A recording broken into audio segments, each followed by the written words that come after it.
occidental aumentan en el campo de batalla, mientras que los Estados Unidos han producido la mitad del carbón, la electricidad y 2/3 del petróleo mundial.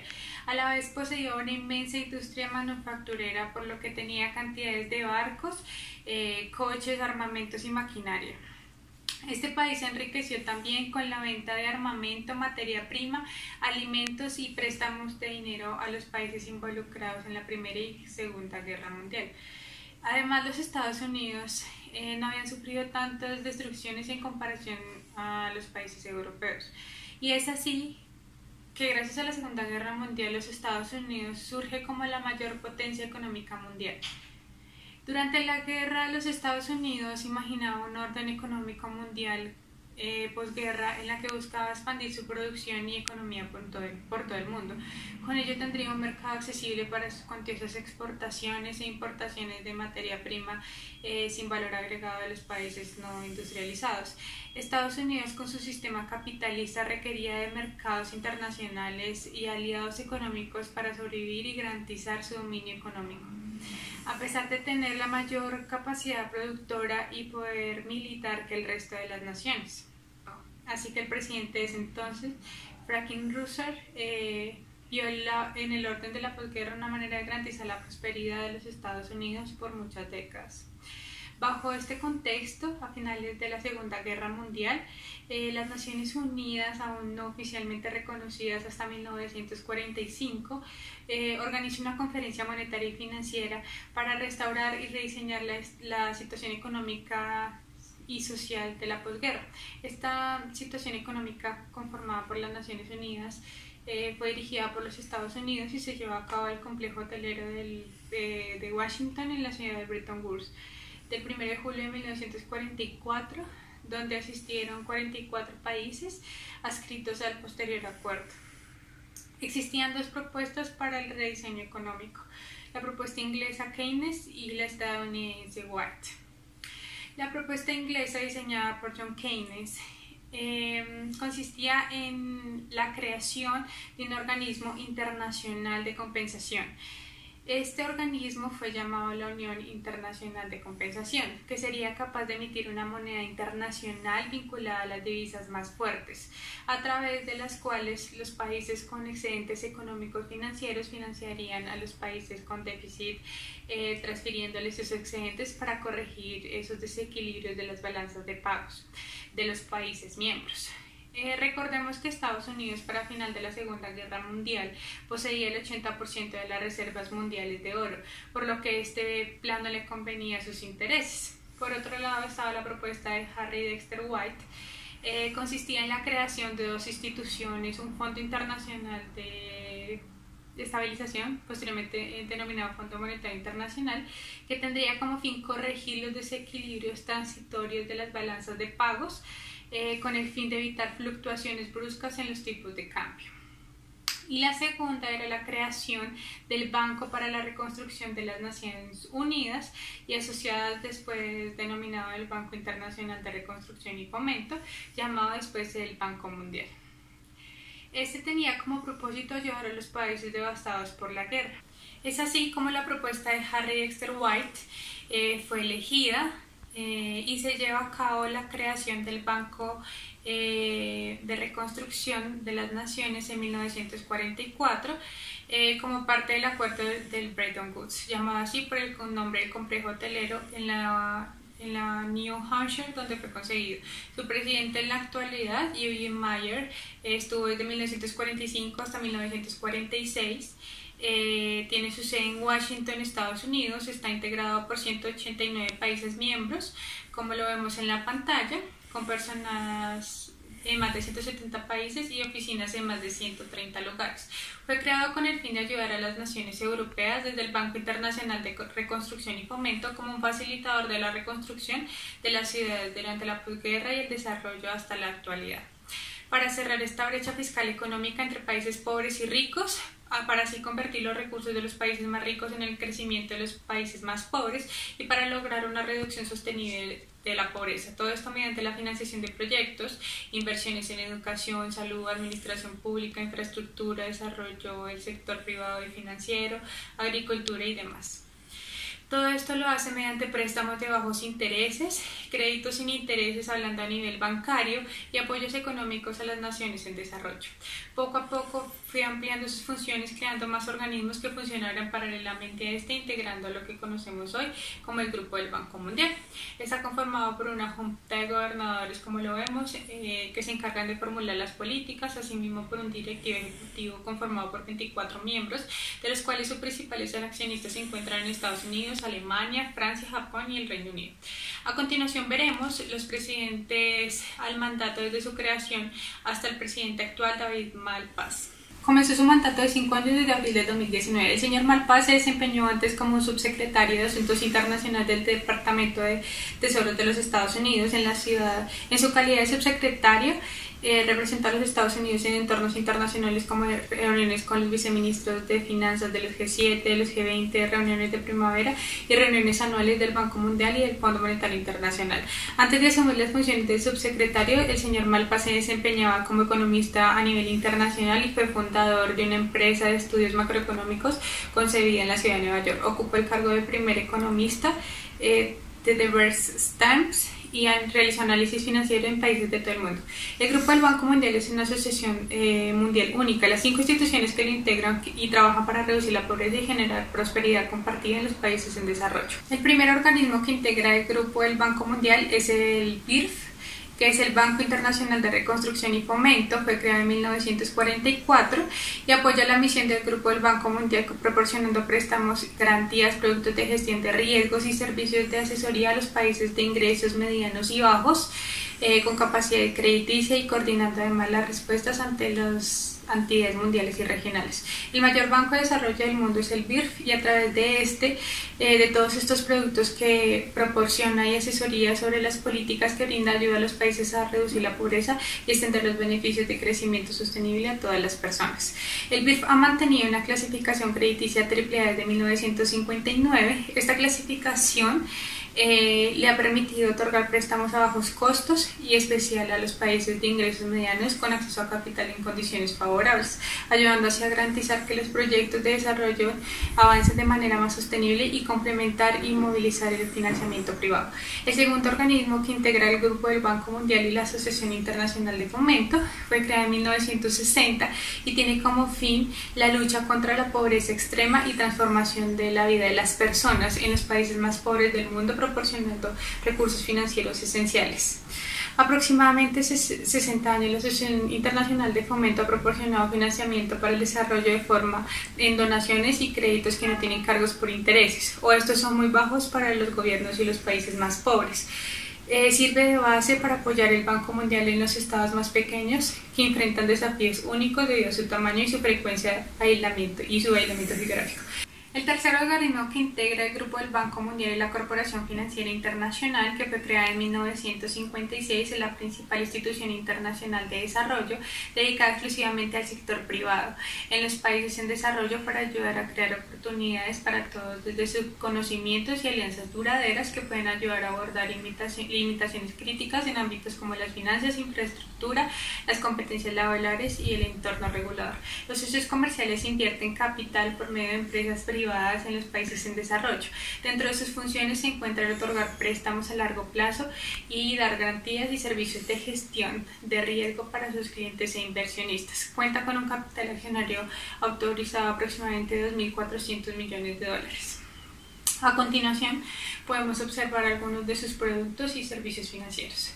El cuarto organismo que conforma el Grupo del Banco Mundial es el MIGA, es un organismo multilateral de garantía de inversiones creado en 1988, que tiene como meta facilitar la corriente de inversión de capitales privados con fines productivos en países de desarrollo, encargándose de otorgar garantía a los inversionistas como pérdidas ocasionadas por riesgos no comerciales como expropiación, convertibilidad de la moneda, transferencias cambiarias, guerra civil o disturbios. Asimismo, proporciona asistencia técnica para ayudar a los países a difundir información sobre oportunidades de inversión. Y por último, el quinto organismo es el CID, el Centro Internacional de Arreglo de Diferencias Relativas de Inversión.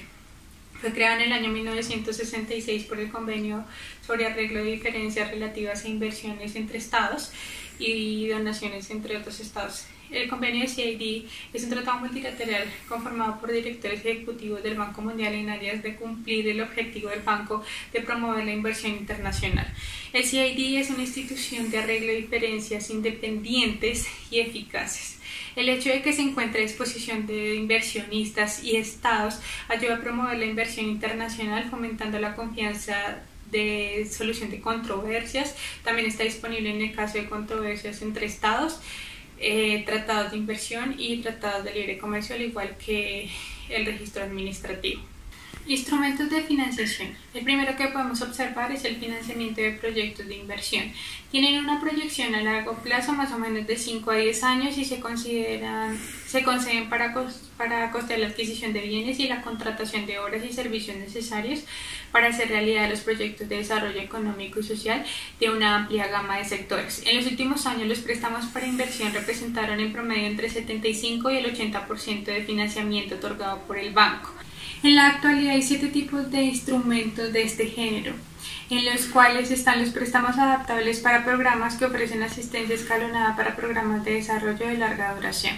Se encuentran también los préstamos de emergencia para recuperación, que tienen como objetivo contribuir al restablecimiento de los niveles de activo y de producción inmediatamente después de acontecimientos de guerras, disturbios o desastres naturales. Se encuentran los préstamos intermediarios financieros, que proporcionan recursos por periodos prolongados por instituciones financieras locales con el fin de cubrir las necesidades de la inversión del sector real. También se encuentran los préstamos para aprendizaje e innovación, que tienen como objetivo sustentar pequeños proyectos experimentales de inversión y de fortalecimiento de capacidades. Es decir, que si los proyectos tienen resultados positivos, podrían conducir a proyectos de mayor envergadura que incorporen las enseñanzas y los resultados del préstamo en el programa regulador de proyectos. Asimismo, se encuentran los programas para inversión específica, que tienen como objeto reforzar la creación de habilidades y mantenimiento de infraestructura económica, social e institucional. Además, permiten financiar la contratación de servicios de consultoría y programas de gestión y capacitación. Están los préstamos para inversión y mantenimiento sectoriales, que sirven para financiar los programas de gasto público en sectores particulares. Y por último, se encuentran los préstamos para asistencia técnica, que proporcionan asistencia técnica al país prestatario para fortalecer su capacidad institucional, y se destinan a costear la ejecución de planes de organización, métodos de donación de personal y recursos técnicos, físicos o financieros esenciales. Todos estos 7 se encuentran dentro del financiamiento de proyectos de inversión.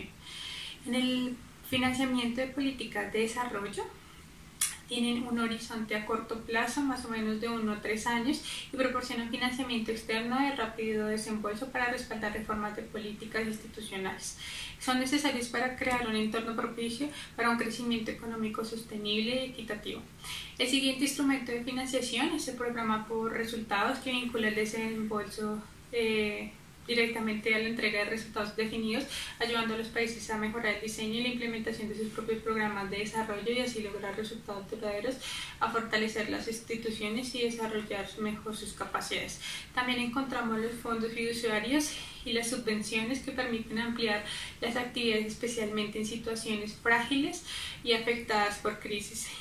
Permite que el grupo del banco brinde apoyo cuando la capacidad del banco sea limitada frente a las existencias naturales y otras emergencias e innovaciones piloto que nos incorporan a esa corporación. El MIGA y la Corporación Financiera Internacional proporcionan opciones del sector privado para el financiamiento de inversión directa y garantías. Las garantías también se pueden proporcionar a través del Banco Mundial, a través del BIRF y la Asociación Internacional de Fomento para Proyectos del Sector Privado. También encontramos las opciones personalizadas de gestión de riesgo. Dependiendo de la fuente de financiamiento y de los términos de financiamiento, los clientes pueden estar expuestos a riesgos de moneda, tasas de interés o refinanciamiento. También pueden ser vulnerables a los desastres naturales o a la volatilidad de los precios de los productos básicos, que tienen graves impactos económicos. El Banco Mundial ofrece un conjunto de productos financieros que van desde préstamos, créditos y garantías a productos de gestión de de riesgo, líneas de crédito contingentes, seguros, reaseguros y derivados. Y por último, encontramos el enfoque programático multifásico. Este permite a los países la flexibilidad de implementar un enfoque para lograr los objetivos del desarrollo en etapas cuando el desafío y el desarrollo es complejo. Tomaría más tiempo alcanzar los objetivos, tomaría más tiempo alcanzar un proyecto. Ellos tienen un enfoque más amplio e integral. Cuando de parar y seguir no es factible, este proyecto está basado bajo un programa de un enfoque multifacético que puede ser financiado a través de proyectos de inversión o financiamiento de programas por resultados o la combinación de los dos. Y por último encontramos los servicios de asesoría y analítica, que son los servicios de asesoramiento y análisis, y los servicios de asesoría reembolsables. El Fondo Monetario Internacional es la institución central del sistema monetario internacional, es decir, el sistema de pagos internacionales y tipos de cambio de las monedas nacionales que permite la actividad económica entre los países. Sus fines son evitar las crisis en el sistema, alentando a los países a adoptar medidas de política económica bien fundadas. Como su nombre lo indica, la institución es también un fondo al que los países miembros que necesiten financiamiento temporal puedan recurrir para superar los problemas de balanza de pagos. Los fines, según el convenio constitutivo, incluye fomento de la expansión, el crecimiento del comercio mundial, la estabilidad de los tipos de cambio, la evitación de las devaluaciones cambiarias competitivas y la corrección ordenada de los problemas de balanza de pagos de un país. El fondo nació de la Gran Depresión y de la Segunda Guerra Mundial como promotor de la cooperación monetaria, la estabilidad financiera y el crecimiento económico de todos los países. Echando un vistazo, en 1919, tras la Primera Guerra Mundial, el Tratado de Paz de Versalles impone reparaciones a Alemania. En 1920, los países comienzan a adoptar políticas de empobrecer al vecino, como depreciaciones competitivas de sus respectivas monedas. En 1922 y 23, segura de que ganaría la guerra, Alemania había asumido una deuda enorme. Al no poder pagar las reparaciones, comienza a imprimir montos descomunales de dinero. Estalla la hiperinflación. En la década del 30, la Gran Depresión provoca la ruina económica. Los países luchan por equilibrar sus presupuestos. El comercio internacional se paraliza. En 1931, azotado por la Gran Depresión, Japón invade Manchuria para solucionar sus problemas internos. En 1936 entra en vigencia el acuerdo tripartito por el que Estados Unidos, Francia y el Reino Unido buscan evitar las depreciaciones competitivas de sus monedas. En 1939 comienza la Segunda Guerra Mundial.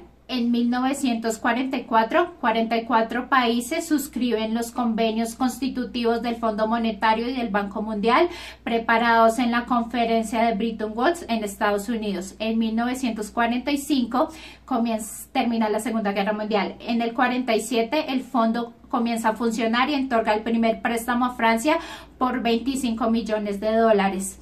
En 1952, el fondo aprueba propuestas sobre los acuerdos de derecho a giro para ayudar a los países a solucionar los problemas de balanza de pagos a corto plazo.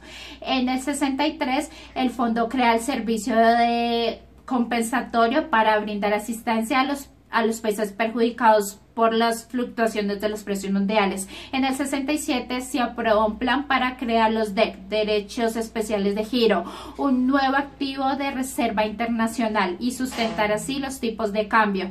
El plan entra en vigor en el 69 con la primera enmienda del convenio constitutivo. En el 71, Estados Unidos anuncia que dejará de comprar y vender oro para liquidar las transacciones internacionales. El sistema de paridades y la convertibilidad del dólar deja de existir. Elementos fundamentales del sistema de Bretton Woods. El fondo establece un régimen transitorio de los tipos de cambio y de los márgenes más amplios. En el 73 se generaliza la flotación entre las principales monedas y se da la primera crisis mundial del petróleo. En el 74 el Comité de los 20 crea el servicio empleado del Fondo Monetario destinados a respaldar los programas de política de mediano plazo. En el 76 y 78 los acuerdos de derecho a giro con el Reino Unido, Italia y España, los últimos en suscribirse con un país industrial. En 1978, la segunda enmienda del Convenio Constitutivo dispone que los países miembros tienen derecho a elegir su propio régimen cambiario y el fondo queda encargado de establecer una firme supervisión de las políticas de los países miembros.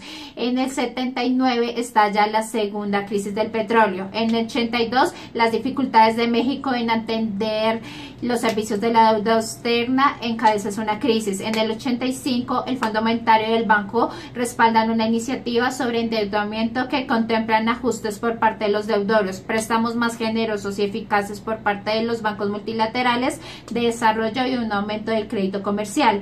En el 86 se crea el Servicio de Ajuste Estructural para brindar asistencias concesionarias a países pobres con problemas de balanza de pagos, teniendo en cuenta que desde fines de la década anterior los préstamos se encontraban más en los países en desarrollo que en los países industriales. En el 87 se crea el Servicio Reforzado de Ajuste Estructural. En el 89 afianza su estrategia frente al endeudamiento de los países en desarrollo, reservando un lugar central a la reducción de la deuda. En el 89 cae el muro de Berlín. En el 92 se aprueba el ingreso de las primeras execonomías de planificación central. En el 96 recibe el aval la iniciativa y conjunta con el Fondo Monetario y el Banco Mundial para los países pobres muy endeudados. En 1998 la crisis financiera golpea a Rusia. En el 99 Brasil sucumbe a la crisis financiera. El Fondo Monetario y el Banco Mundial adoptan un nuevo enfoque para respaldar los países de bajo ingresos que hacen hincapié en las estrategias contra la lucha a la pobreza. En el 2000 Argentina y Turquía experimentan crisis financiera y en el 2001, en respuesta de los atentados del 11 de septiembre, el fondo intensifica la lucha contra el lavado de dinero y el financiamiento del terrorismo. En el 2003 recibe un aval, un proyecto conjunto con el Fondo Monetario y el Banco Mundial para supervisar las políticas y las medidas que exige el logro de los objetivos del desarrollo del milenio. Cuenta con 189 países miembros. El fondo rinde a los gobiernos de los países miembros. Las instancias máximas de su estructura es la Junta de Gobernadores, que está integrada por un gobernador y un gobernador suplente por cada país miembro, generalmente la cúpula del Banco Central o del Ministerio de Hacienda. La Junta de Gobernadores se reúne una vez al año en ocasiones de reuniones anuales del Fondo y del Banco. Los 24 gobernadores que conforman el Comité Monetario y Financiero Internacional asesoran al director ejecutivo del Fondo sobre la supervisión y la gestión del sistema monetario internacional. Las operaciones cotidianas del Fondo Monetario son supervisadas por el director ejecutivo, que tiene 24 miembros y representa a todos los países miembros. Esta labor es respaldada por el personal del Fondo Monetario. La directora general es la jefa del personal técnico del Fondo Monetario. Reside el director ejecutivo y cuenta con la asistencia de 4 subdirectores generales. De acuerdo con un estudio publicado por el Centro de Estudios Económicos y Sociales, el país que mayor endeudamiento tiene es Argentina, con el 61%, que es el país más endeudado. Ha contado con 15 directores generales a la fecha, de acuerdo a toda su historia. Actualmente es Kristalina Georgieva, que se ocupó desde el 1 de octubre del 2019. De acuerdo al proceso de concesión de préstamos, el país, en consulta con el Fondo Monetario, elabora el programa de política económica que sirve de base para el acuerdo y en la mayoría de los casos lo presenta en una carta de intención al director ejecutivo de la institución, con una explicación más detallada en el memorando de entendimiento anexo. Una vez el directorio aprueba el acuerdo, los recursos del fondo se entregan normalmente en desembolsos periódicos a medida que van ejecutando el programa. Los diversos instrumentos de crédito del crédito se adaptan de acuerdo a las necesidades de balanza de pagos como a las circunstancias específicas de los diferentes países miembros. Los países de bajos ingresos pueden obtener préstamos en condiciones concesionarias a través de los servicios disponibles en el marco del Fondo Fiduciario para el Crecimiento y Lucha contra la Pobreza. Los instrumentos del Fondo Monetario para préstamos no concesionarios son los acuerdos de derecho a giro, la libra de crédito flexible, la libra de fluctuación y liquidez para necesidades a mediano plazo, el servicio ampliado del Fondo Monetario, y para proporcionar asistencia de emergencia a los países miembros que enfrentan necesidades urgentes, el instrumento es el financiero rápido. Todos los servicios concesionarios están sujetos a la tasa de interés del fondo, denominada la tasa de cargos, que está basada en el mercado, y los préstamos de gran cuantía están sujetos a una sobretasa. La tasa de cargos se basa en la tasa de interés del DEC, que se revisa semanalmente para tener en cuenta las fluctuaciones de las tasas de interés de corto plazo en los principales mercados monetarios internacionales. El monto máximo que un país puede obtener en préstamos, conocido como límite de acceso, varía de acuerdo al tipo de préstamo, pero general es el tipo de cuota que aporta el país al fondo. En circunstancias excepcionales se puede acceder a este límite. Para dar un contexto del por qué se creó el GATT y la Organización del Comercio, nos vamos hacia la Segunda Guerra Mundial, ya que Europa Occidental estaba viviendo una de sus mayores catástrofes económicos, financieras, sociales y de funcionamiento dentro de su historia. Europa Occidental había sido invadida por la Alemania nazi, como lo fue Polonia, Austria, Checoslovaquia, Holanda, Bélgica, como la misma Francia. Entonces, por ende, los Estados Unidos eran una de las potencias mundiales con Reino Unido. En este aspecto, América era uno de los mayores productores de carbón, energía y 2/3 de petróleo, como también su producto manufacturero interno era uno de sus mayores representaciones económicas, por decirlo de esta manera, dentro de los Estados Unidos, ya que era uno de los mayores productores de armamento, maquinaria y automóviles, y suministraba alimentos a Europa de Occidente para poder solucionar y poder que estos países se pudieran levantar, por decirlo de una manera, de estas catástrofes y las incursiones que estaba haciendo la Alemania nazi en sus jurisdicciones.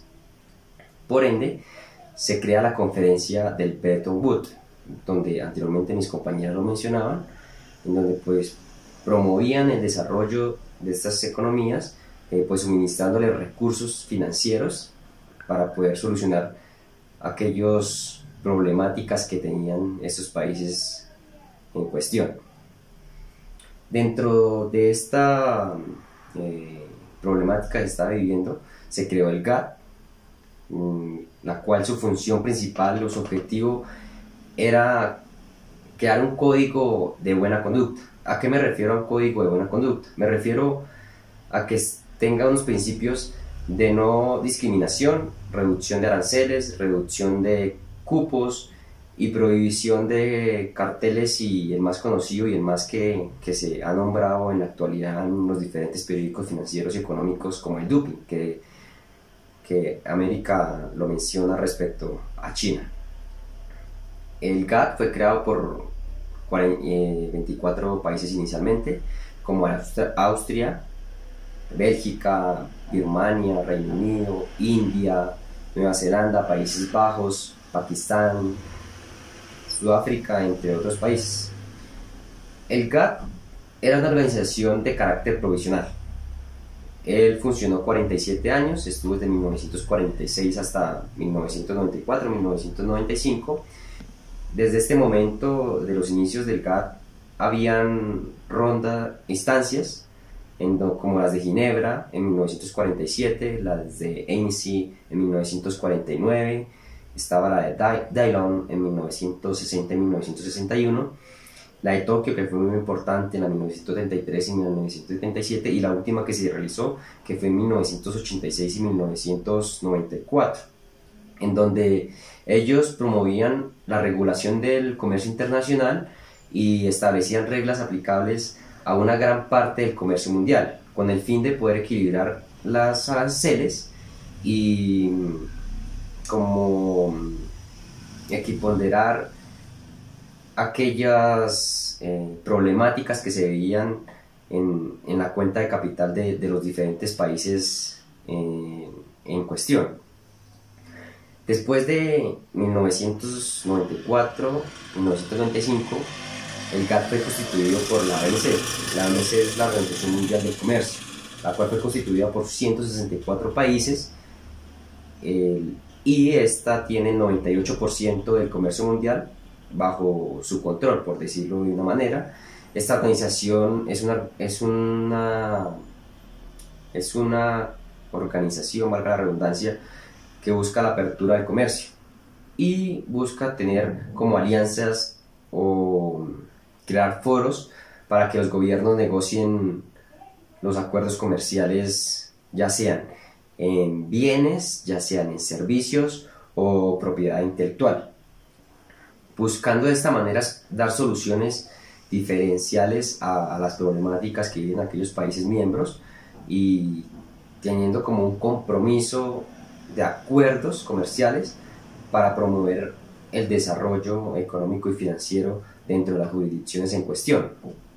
Para esto hay unas conferencias ministeriales, el cual tiene un consejo general, está dividido en varios comités, como los órganos de soluciones diferenciales, los órganos de examen de política comercial, están los comités de negociaciones comerciales, están las organizaciones que están en vigilancia y para el desarrollo de la propiedad intelectual de los países miembros de la OMC, como también controla el comercio de mercancías y vela por generar un ambiente y una negociaciones comerciales dentro de estos comités para asegurar la estabilidad y el equilibrio comercial, económico, financiero dentro y alrededor del mundo. Como lo pudimos ver anteriormente, la Organización Mundial del Comercio, OMC, es la sucesora del Acuerdo General sobre Aranceles, Aduaneros y Comercio GATT, establecida tras la Segunda Guerra Mundial. En este slide podemos apreciar la estructura organizacional de la OMC.